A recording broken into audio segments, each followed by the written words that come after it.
જુનાગઢ ગયા 4 માળની વાડીમાં રાત રોકાણા. અહીંયા તો મને મારા કેટલાય ફેન ફોલોવર મળ્યા. બોલો હું જરી કઈ રૂપાળો નહીં તો મારી હારે બધા નકરા ફોટા જ પાડ કરે, ફોટા જ પાડ કરે. बड़े खतरनाक लोग हैं। પણ અહીંયા તો બોટાદ, ભાવનગર, અમરેલી અને સુરેન્દ્રનગર જિલ્લાના બધા માણસો જુનાગઢ આવેલા. બોલો એટલું પબ્લિક થઈ ગયું ને તો કોઈને રોમવું મળે નહીં.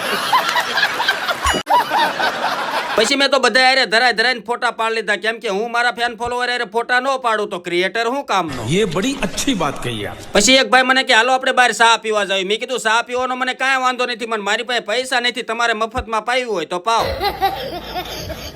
ભાઈ તો માની ગયા ને, મેં ઉપડ્યા મફતની ચા પીવા. જો ક્રિએટર બન્યું ને એટલે તમને ગમે ને મફતનું ખાવા પીવાનું મળી જાય. कोई तरीका है भीख मांगने का? અને પછી બીજા દિવસે સવારનો સોનેરી સૂરજ ઉગ્યો ને વાડીમાં જેટલા રોકાણા હતા બધા નાય ઉપડ્યા ગિરનાર પર્વત ઉપર ભગવાનના દર્શન કરવા. જય જય ગિરનારી. ગામ હડતાળા વાળા આપણને ગિરનારમાં ભેગા થઈ ગયા છે, જુનાગઢમાં ભેગા થઈ ગયા છે. કાંઈ નો ઘટે. જો આપણું હડતાળા હોય એટલે કાંઈ નો ઘટે. તો મિત્રો જુનાગઢમાં ભાઈ આપણને 2 જણા ફેન ફોલોવર છે. આપણા 2 ભાઈઓ છે, બહુ મસ્ત છે, મારા વિડીયો બહુ જોવે છે. કયું ગામ છે તમારું? गाम साणसली। મને બહુ સપોર્ટ કરે છે, તમે સપોર્ટ કરતા રહેજો. પછી એમને હવારમાં બહુ ભૂખ લાગી ને અમારે તો ગિરનાર પર્વત ચડવાનો હતો. જો ખાવી નહીં તો અમારી કલશ પ્લેટો પૂરી થઈ જાય. એટલે અમે બધા પછી ધરાઈને વણેલા ગાંઠિયા ઉપાડ્યા. તમારી જાતના સાલા ખદડા।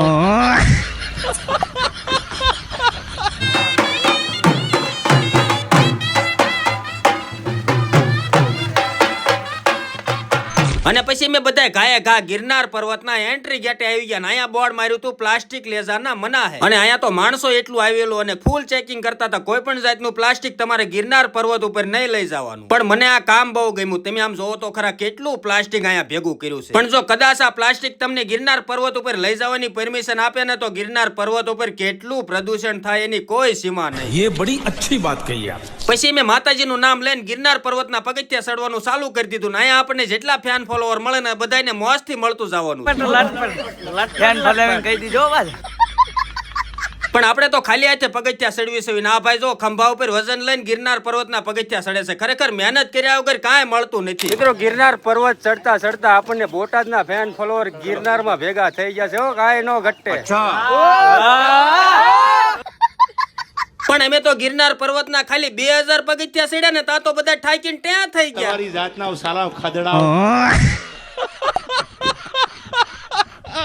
મિત્રો ગિરનારના જંગલમાં તમને વન્ય પ્રાણી પણ જોવા મળશે. અમને તો મોટો જબર લોખંડનો થાંભલો જોવા મળ્યો. થાંભલા હારે દોરડા બાંધ્યા હતા ને એ દોરડા હારે ડબલા હાલ્યા જતા હતા ને એ ડબલામાં પાછા માણા બેઠા હતા. મેં કીધું અરે વાહ તો ટેકનોલોજી.